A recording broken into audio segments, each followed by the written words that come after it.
Alright guys, so in this video, I'm going to show you guys how I got this 1969 Fj40 running and driving after it had been sitting for more than 30 years. I mean, it was definitely a challenge. This is a 1969 Fj40 Capri Blue, inline 6, 3 on the tree with a bench seat and a Ramsey PTO winch. It's in very good shape with a minimal rust. It is mostly original minus the windshield frame and hood, which I ended up replacing. To my knowledge, the Fj40 had been sitting since 1990. Alright guys, new project. 1969 Fj40 inline 6 with a 3 on the tree. There it is. A whole lot of Fj40 in-house abandoned. It's been there forever. This is the Fj40 with my 1986 Toyota 4Runner. It made it home. So guys, some people reached out to me and told me that, yo dude, I bet I can free up that 2F that's in the Fj40. Well, I don't think so.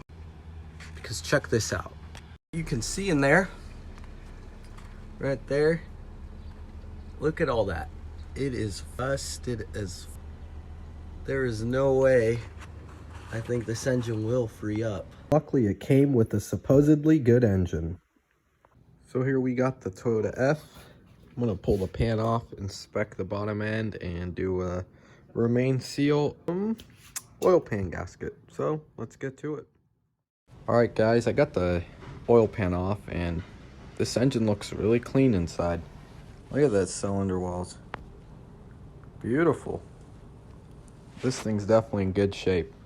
I bet it's gonna run really good. I cleaned off the gasket, or the mating surface here on the block. It's all cleaned up, looks really good.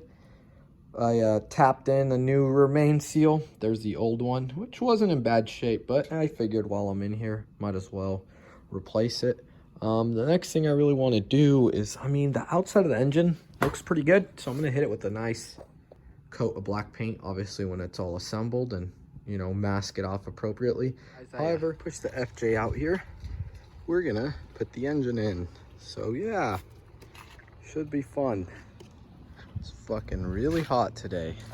Look at that sun.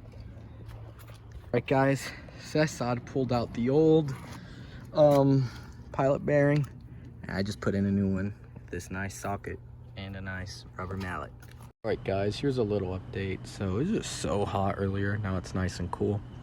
Anyways, I got the clutch in. But what's funny is this pressure plate doesn't have, there's no dowel pins. So you pretty much just kind of got to work it around. And once you make sure that everything's going in, because what can happen is this little lip will go over. So you got to make sure it's like behind it and then rotate it around and then get, you know, line it up. Then you could start snugging the bolts and eventually torque it to 11 foot-pounds. But some may ask, well, why do you do it?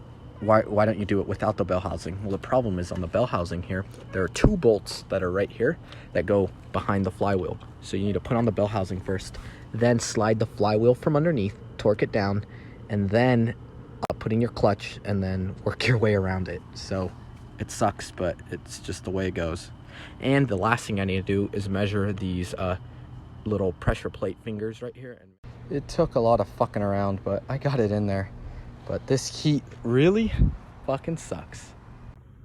So unfortunately with the beginning process of the build, I wasn't really serious with the YouTube, so I don't have much to document it. But pretty much to sum it up, I had to go to various places searching on Facebook and swap meets to get all the missing parts that I needed. And I went through and rebuilt the brakes, rebuilt the carburetor, and I was able to source all the missing components and pretty much put it all together. The project took a lot longer than expected just due to parts availability. It was very hard to find parts in my opinion, but in the end I was able to work through it and get all the parts and keep on pushing through with the project. I'll have a link to the playlist with the build series of the FJ if you would like to check it out. It will be in the description. Just hook up the battery here. See if it turns on. It does turn on. Okay. Now let's see if it drives.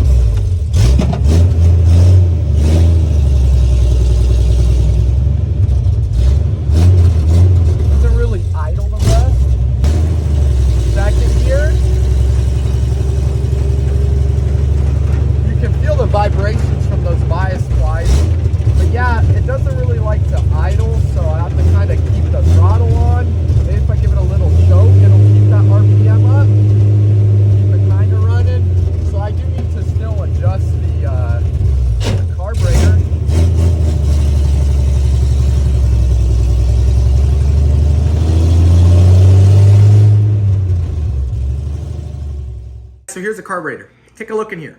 So you see that little thing there? That's for the accelerator pump. So an issue that I had before is it wouldn't squirt gas, but look at it. Squirts gas now as it should.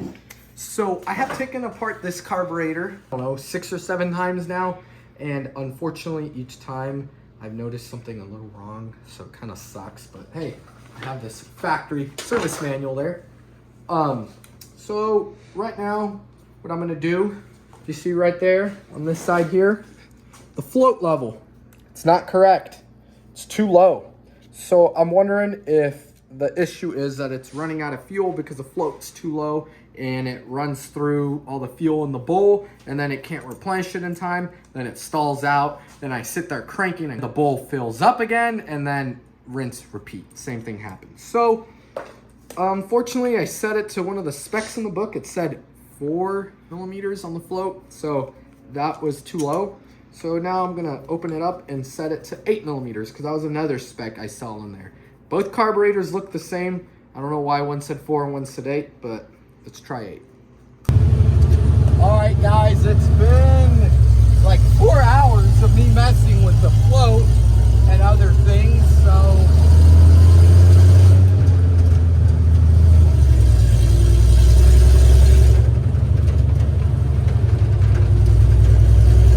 let's see if it can make it the first loop. But not perfect. It's still dying. It still does it again. Interesting. Now I wonder, is it low on that bowl? There is no fuel in that bowl. Nothing.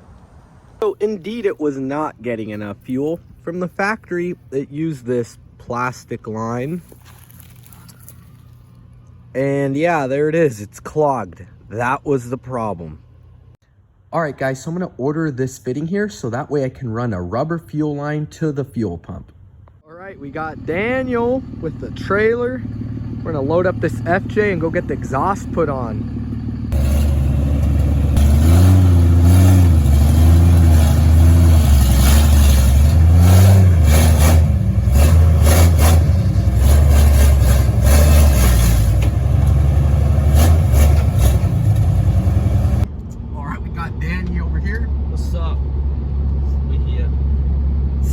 What's your opinion on this U-Haul trailer? A little sketched out. There's broken things on it. The latch for the ramps is broken. I don't know when they greased the bearings last. It makes my truck clunky because the brakes thick, so we'll see if we make it. Oh, I hope so, because we got the FJ in the back over there and it'd be a shame to lose all of this. Here's the tow rig, look, 116,000 miles. Yeah. Freaking Cummins. Might sell to the right person. Right? Pretty sick. Here is our tank. I was worried about running out of fuel, but Daniel said, just look over, dummy. Yeah, stupid. And then this fuel line keeps curling up because it's new, so we're gonna weigh it here. That's it. And yeah, it's going to send this all bitch right back to Windsor. And then we're running it through that grommet there and to the pump. Reason being, the plastic line right there is all clogged up and gives it unreliable fuel. Oh no, perfect. We'll do it this way, so that way. Oh, it can like suck. It acts like a it'll anti-splash. Oh, dude, we got some awesome tech in this bitch. Anti-splash, you know, so you have your reserve right here. Yeah. Right. All right, guys, here we are going in the cruiser. I got some dirty hair, but it's okay. Well, Pablo's fucking car siphoned all the gas she had in her. So here we are pushing this guy. Good thing he ran out of gas by the neighborhood, so came in clutch. There he is. All right, guys, we got the FJ up. We are gonna replace the transmission and transfer case fluid right now. Before starting any of this, I like to locate the fill plug and make sure that I can take it off, which I could. Now let's drain the transmission. All right, let's see how this old fluid looks. Let's see how it comes out. Oh, wow, there's none in here. Interesting. Well, okay. Let's replace that gasket, put it in, and pour in some fluid. I drove it 15 miles like that, y'all. Ooh, see a little rust on the gears there, but it'll wear. It'll wear. All right, guys, luckily I've got this machine handy here. So we're gonna go ahead and fill it up with some GL4. All right, filled it up till it starts to spill out, so that means it's full. Let's put the plug back in. Well, guys, transfer case empty also. That's weird. All right, there she is, full.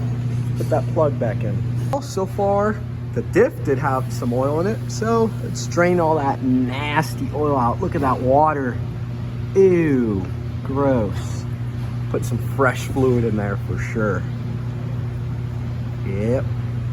All right, time to fill up the rear end here. As for the front diff, I am gonna hold off on it because I need to do the wiper seals. And I mean, the hubs are off and I don't even have a drive line, so the front end will not be spinning. So if there's old fluid or no fluid, it's okay. I do need to figure out what kind of oil goes in the PTO unit before I drain and fill it. So for now, I will be leaving that alone. Also, when have you seen a third member differential with a removable cover? That's a first for me. I never noticed that until now.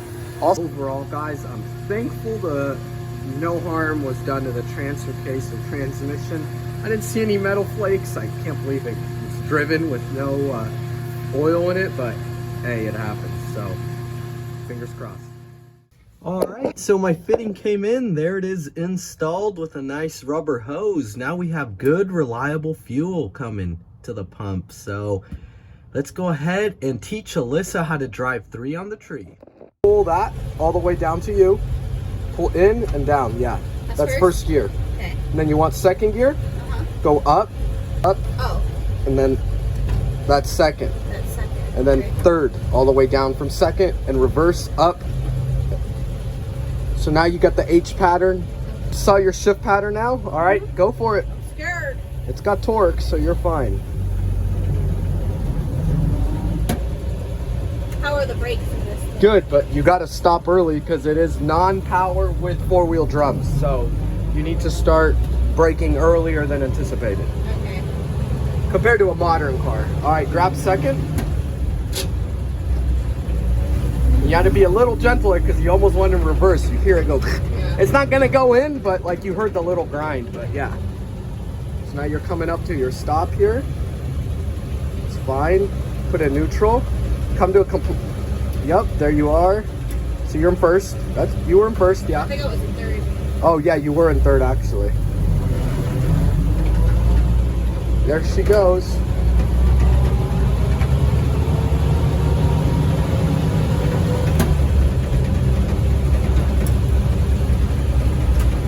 There you go. Remember, it won't go into reverse on accident because it'll grind. It won't let you go in. But yeah, there you go. This thing's fun to drive. It is. So I'll show you the loop you're gonna drive. So just keep going. Go straight? Keep going straight, yeah. The reason that bump nice. So I have to wait till I'm... Correct. Oh, okay. It's just like your Jimmy. This is just like a manual on the, you know.